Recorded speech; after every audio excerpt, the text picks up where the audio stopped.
Do you think we need more stillness in our world? Is there anyone that doesn't need more stillness in their own being? That's what we're going to talk about today. And it may seem simple. It may seem like, how could we fill the time talking about one little thing, stillness, one little thing, checking in, one little thing, pausing. But it is one of the most profound invitations that any of us will ever be offered. And if we choose to take it on, it has the power to transform our awareness, our consciousness, and our lives. Did you know, I just read something, and I did a little more research, so the number kept going down, but the first time I heard it or read it, it said that the average American checks their cell phone about 200 times a day. The next study I read said 150, the next study said 78, and etc. But you could see that range. And they said people tend, when they did the surveys, people tend to gravely underestimate how much they check it. When people were asked, how often do you check it, they reported about a half of the amount that actually was, and some about a third. And so what they did is they installed apps on people's phones that showed when the phone moved to be checked when it got opened. But whether or not someone's just glancing down or whether or not someone surfed the web, it also said that there's an average of around 5 hours a day, about a third of our time, surfing the web, looking at apps, and doing things in that interactive realm. Now, of course, that would vary for all of us, right? But what else do we check in with? If you're a grandparent, if you're a parent, you're probably doing a lot of checking in with your family, right? Your children, your children's children. If you have a workplace, you probably do a lot of checking in with that. There's always demands on our time and our attention, right? And if you think just for a second, just go back to the 80s, you know? And then go back a little bit before that. Go back. We can see a pattern of what's happening to our attention and our time, right? And it's no wonder. I mean, we have this diagnosis of ADD, right, in school. It's like, come on.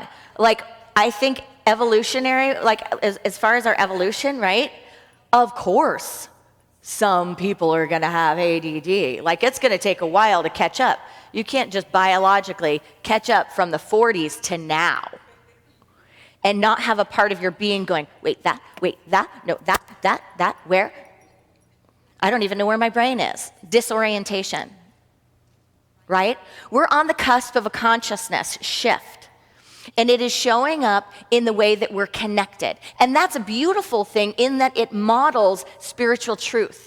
We are always connected. We're always an inlet and an outlet. We are always weaving in and out of each other's minds, right? Just when I was welcoming the live streamers this morning, I was saying to Lane, but through Chris Best, can we record this so that I could put it on the website later? Could you record this? And I'm waiting to hear, because I can't, I have a microphone here, right? I'm talking to Chris, who's standing right in front of me with the camera, as I'm getting ready to talk to our online congregation. And Lane is up in the sound booth listening, who's then talking to Steve, telling him whether or not my sound is on in the house, whether or not you all can hear me. And the message has to come back. Chris maybe knows I'm asking this question, but I'm not directing it to him. I'm directing it into my microphone because I know Lane's listening. So I'm looking at the camera going, can we do this, Lane? Can we do this? And I have to wait for Lane to give the answer back to Chris to give the answer back to me. We are always in this field of interaction. That is simply a model. That is technology showing us what is constantly happening. I am receiving your energy. You're receiving mine. There's a flow. There's a dance. There's movement. We check our phones. We check in with each other. How often do we get still to check in with ourselves? How often do we pause to check in with ourselves? Does that not deserve more times a day than our equipment? Than even the energies around us? Henry David Thoreau said, men have become the tools of their tools. Men have become the tools of their tools. How long ago was that said? And how is that showing up today? We are responding constantly. We are responding to our outside world constantly.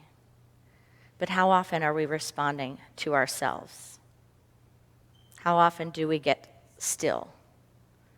If we're always responding to what's outside of us, we become processors of information.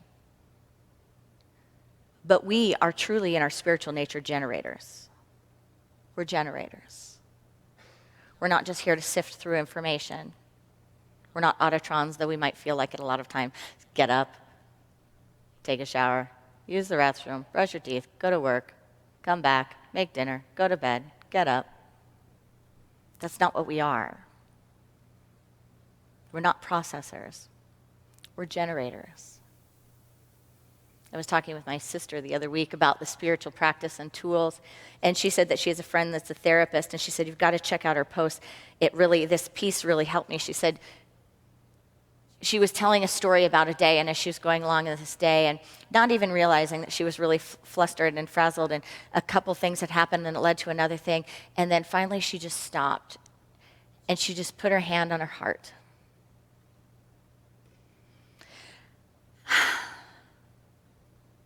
And checked in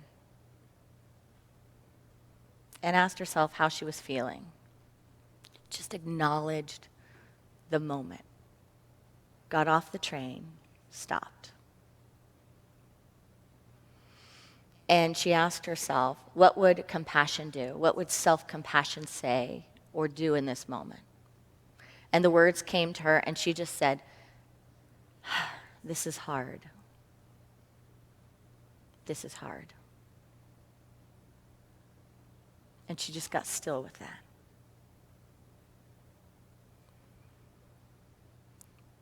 What would it be like if you had a child that you took around all day, in and out of stores, in and out of your schedule, in and out of meeting people, and you never checked in with them?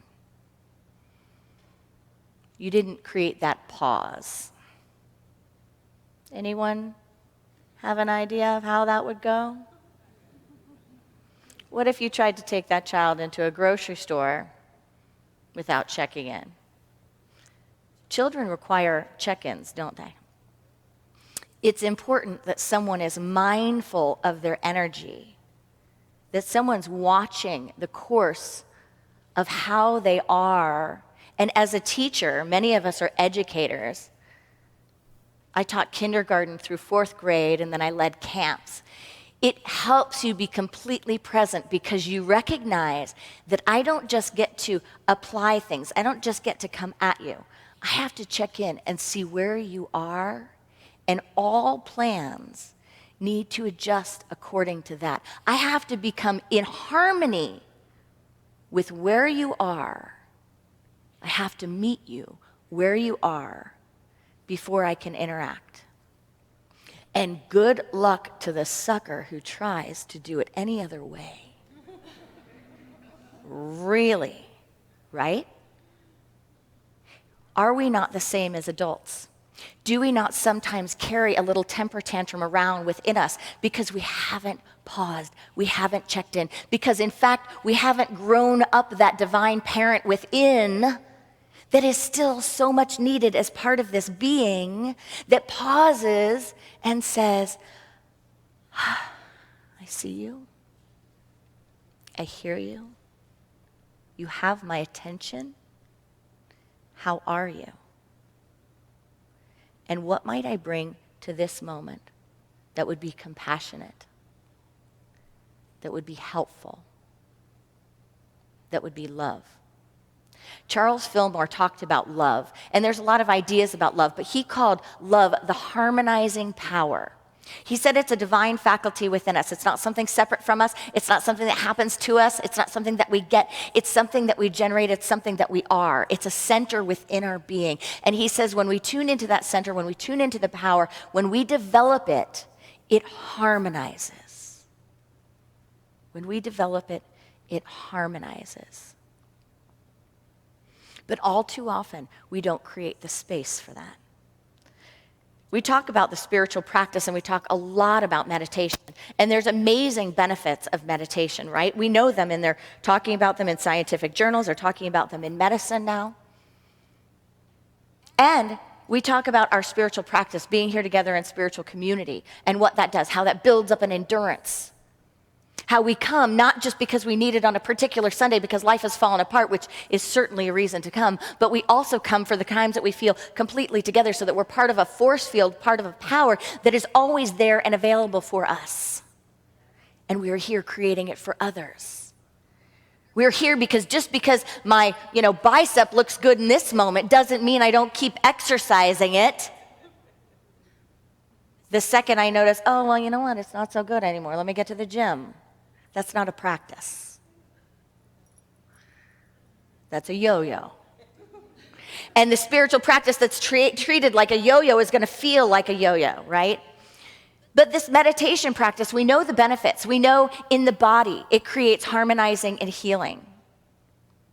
We know that in the mind, it releases discordant thinking. It helps the neurons set new pathways according to more positive things. So it helps get those ruts that are in our mind that we automatically go, oh, this and that, and here's my conclusion.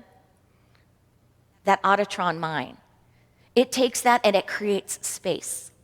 It creates awareness. It creates an ability for us to jump into the observer self and be present as not just a processor, but as a generator. And we know what it does for us spiritually. Spiritually, creating a practice, a sacred community, and meditation spiritually puts us in the state of mind, the state of consciousness where we can connect with our Creator, where we can connect with our creative power, which even that language is completely boxed in and limited because you could not possibly connect with something that is in the fabric of your being that you could not possibly be disconnected with. But in the human condition, the ego state, the sense of separation, the sense of busyness in the mind, there is certainly the experience of I am unplugged or I am disconnected. I cannot feel my source. I cannot feel myself. I cannot feel life. So we know those are the practices and the benefits. But are they always compartmentalized to these experiences? An hour on Sunday, 20 minutes in the morning, 5 minutes in the evening, 10 minutes here, 10 minutes there. Or can we bring those practices, can we unfold a new leaf and bring those practices to every moment? How do we go from having a compartmentalized spiritual practice into having a full-bodied spiritual practice experience? We're like, yeah, we want to do it. We do it moment by moment. We do it by putting in these pauses. Is there anyone here that has been introduced to the Course in Miracles? The Course in Miracles is a practice book, but one of the funky things about the Course in Miracles that seems funny in the beginning, it's meant to disconnect all the identities, all the things you think you know, so that you can be in a space of receptivity. But they have these practices, and you're supposed to be doing these practices pretty constantly. So you put them in, so every 5 minutes or multiple times a day, you have a practice. And the practice may be that chair is not a chair. And it's because, well, it's really not. It's all sorts of other things. It's wood, it's fabric, it's this, it's a construct, it's in my mind. It's not even that. It's something even beyond that. In fact, if you look at matter and you look at physics, it's actually space. That's the truth. It's mostly space. It's not even mostly matter. So it's like breaking all that down till you're just like, just looking at it, that's not a chair. I know it sounds crazy. But when we take practices like this, and we don't just let this mind, which is really like a computing system, right? This physical mind is like a computer, right? Whatever we put in it, it'll do it. If we want to do it with God, it'll do it with God. If we want it to do it with our email, it'll do it with our email and our text messages and our Facebook. It'll do it with whatever we put in it. Where are we drawing our attention? And are we willing to move from that compartmentalized spirituality to spirituality that is a practice all the time? That we have multiple moments of awareness that we put in our lives, the space to pause and check in. A lot of organizations use check-ins, even families use check-ins to have everyone take a moment and go around and say where they are, what's up for me in this moment, so that I can be present in this space. A check-in works like this. You would all be seated at a table together, say, and each person has a turn to just go around. And it's not a long thing, but it just lets everyone know the state of consciousness you're in. That can seem, again, simple and insignificant, right? Simple and insignificant. But when someone shares in a check-in that they just had someone pass, or that they're going through something emotional, or that they're in a total state of bliss because everything is just going so well, or whatever else it is, imagine what your check-in is, and imagine the lives of the people around you. Imagine the lives of the people that you go by every day, right? You can tell on the highway, if everyone did check-ins, we'd all have a little bit better time, right? Because you'd be like, okay, like how about a red light for all of you that are on the anger train right now that need a check-in? You guys have that lane. What would everyone else do? Everyone else would be like, we're going to just come over here in the Zen lane, and we're going to give you that one. Go forth. Right? It's the same way when we do our check-ins with each other. So the benefit of the practice, the benefit for everyone around us is that we stop oozing our energy onto everyone else, right? We can take something, be present to it, fully present to it, invite someone else into that presence with us, and then set it aside so that we can be present to other things. But it offers us so much grace and so much space to be when we just incorporate that simple practice. Because then when you put the person that has the elated joy, everything's going fabulous, and I'm just bursting out of my seams in pleasure and joy, next to the person that says, I'm here, and I'm showing up, and I need you to know my heart is broken right now. Those people will not be like tectonic plates slamming against each other, creating an earthquake. You will not have the buildup of an avalanche. You'll not open your eyes and go, where did that tsunami come from? How did that come from here? So now take that picture and put it inside. Think about the numerous things that happen through the day. And if you were just to pause each moment and presence them, acknowledge your human condition, acknowledge how it feels, check in. How much more self-compassion would we have throughout the day? How much less reactive would we be? How much more space would be created within? Checking in is powerful. I had an experience last night with a spiritual group of a workshop and a fire walk that was led by our intern, Dan. And with this fire walk, it's something that I've never had the desire to do. I've just never had the desire to walk on fire. I mean, I do like my skin. And I also have absolute faith that if there is a trained facilitator, your feet wouldn't burn. Like, I don't have a doubt about that. I don't have a question about that. But I also haven't had a desire to do it. I've had desires to swim with sharks and to scuba dive and to do night dives. I've had desires to jump out of airplanes. I've had desires to bungee jump off of bridges above rivers. But I haven't had the desire to firewalk. And so I was with this group and in this workshop process, and there were two tasks that were given to us. One was to check in with your desire. Do you have the desire to walk? Because there's no pressure and there's no stigma. You can have as powerful an experience as if you walk and if you don't walk, right? It's completely neutral. It's about being called in. It's about listening to your intuition, listening to your guidance system. So it's a training for your guidance system. And so one of the questions was, do you want to? And the second question is asking the divine within, do I have the go-ahead? Like, is this a yes? Or is this a no? So that you could pay attention to that. And so I knew I had my no, that I don't have a desire to walk and don't feel like doing it. And we're here in the circle, and we're walking around the circle. And as I'm present to this and being in the space, all the walking was being done. and I'm walking around with the group that's walking around, and again, there's people walking through the coals, walking across it. And then the 3 minutes left comes up. And at the 3 minutes left, I got this kind of recollection, this light recollection. Oh, my teacher said I'm supposed to check in 2 ways. One, to see if I have the desire, and two, to see if I get the guidance that yes, you should walk. And I realized in that moment that because I had the no, because I checked in, I had the no, I didn't check in to say, am I to walk? I didn't check in to say, do I have the permission to walk? And so I just launched that, paying attention.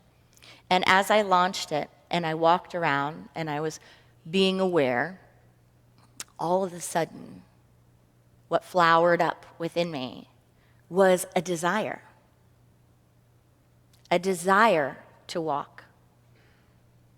A desire that before I even checked in, because I hadn't given it the time to check in that way, I wasn't even present.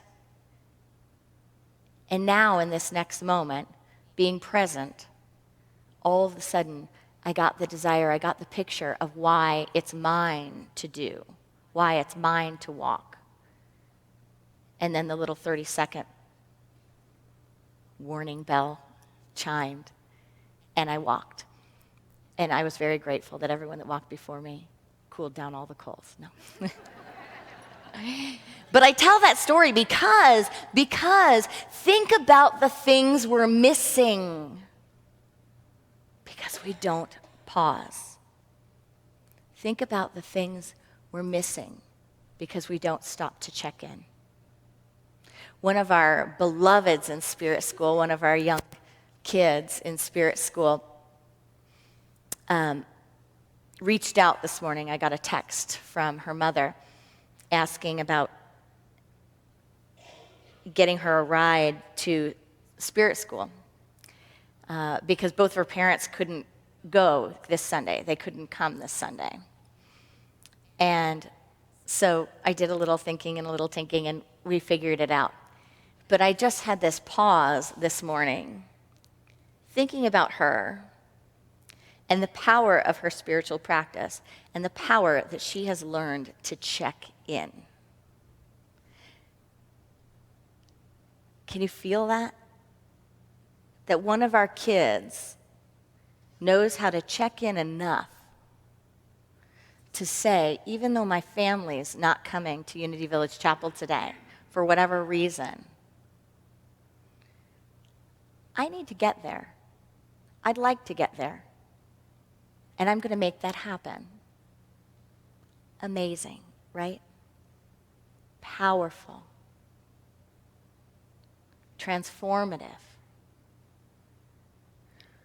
What we can be present to when we engage the practice and we don't compartmentalize it to here and there, but we allow it to be the fullness of our lives, will transform our everyday experience. It's ours to create space. It's ours to ask what's needed and to bring what's needed. The author, Christopher Dines, said, "To be self-compassionate is not to be self-indulgent or self-centered. A major component of self-compassion is to be kind to yourself. Treat yourself with love, care, dignity, and make your well-being a priority." I want to share a little bit with you from Eckhart Tolle, the spiritual teacher, about the ordinary consciousness and what can happen, how it can shift when we open up to an extraordinary consciousness. He talks about the ordinary unconsciousness, and he says, ordinary unconsciousness means being identified with your thought processes and emotions, your reactions, desires, and aversions. It's most people's normal state. In that state, you're run by an egoic mind, and you're unaware of being. He goes on to say, it's not a state of acute pain or unhappiness, but of almost a continuous low level of unease, discontent, boredom, or nervousness, a kind of background static. You may not realize this because it's so much a part of normal living, just as you are not aware of a continuous low background noise, such as the hum of an air conditioner, until it stops. When it suddenly does stop, there is a sense of relief. Can you feel it stop?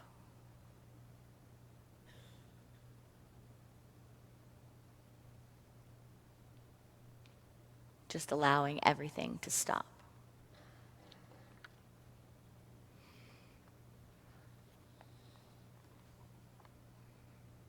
He goes on to say, everybody pays attention to the things in space, but who pays attention to space itself?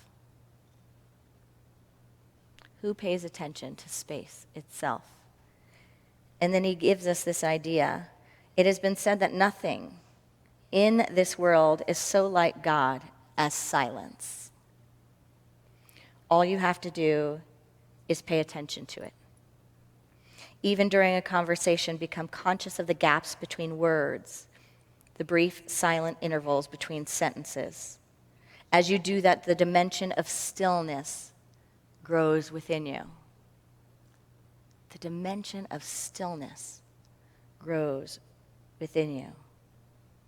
And then he talks about that being the entry point to the unmanifested. The entry point, right, to experiencing our connection with the divine, experiencing the space of being. When we take these pauses, when we check in, when we apply self-compassion, we enter a state of non-resistance. That's one of the pieces. And when we enter a state of non-resistance, we become one with the heartbeat of the universe. We become one with the flow in our life. We allow ease to happen, and we allow a whole different set of laws, not human laws, but spiritual laws, to operate in our lives, because we're not dissecting, processing, controlling, directing, stifling, constricting, restricting. He says, when you have had your first glimpses of the timeless state of consciousness, you begin to move back and forth between dimensions of time and presence. First, you become aware of just how rarely your attention is truly in the now. But to know that you are not present is a great success. That knowing is presence, even if initially it only lasts for a couple of seconds of clock time before it's lost again. Then, with increasing frequency, you choose to have the focus of your consciousness in the present moment rather than in the past or the future. And whenever you realize that you had lost the now, you are able to stay in it for just a couple, not just for a couple of seconds, but for longer periods as perceived from the external perspective of clock time. So before you are firmly established in the state of presence, which is to say you are fully conscious, you shift back and forth for a while between consciousness and unconsciousness, between the state of presence and the state of mind identification. You lose the now and you return to it again and again. Eventually, presence becomes your predominant state. Eventually, presence becomes your predominant state. So when we enter the state of accepting what is, checking in, we enter non-resistance and self-compassion, which is love, which harmonizes, which takes us out of the world around us and even out of the mind into the space where we truly exist and have our being. Joseph Campbell said, the goal of life is to make your heartbeat match the beat of the universe, to match your nature with nature.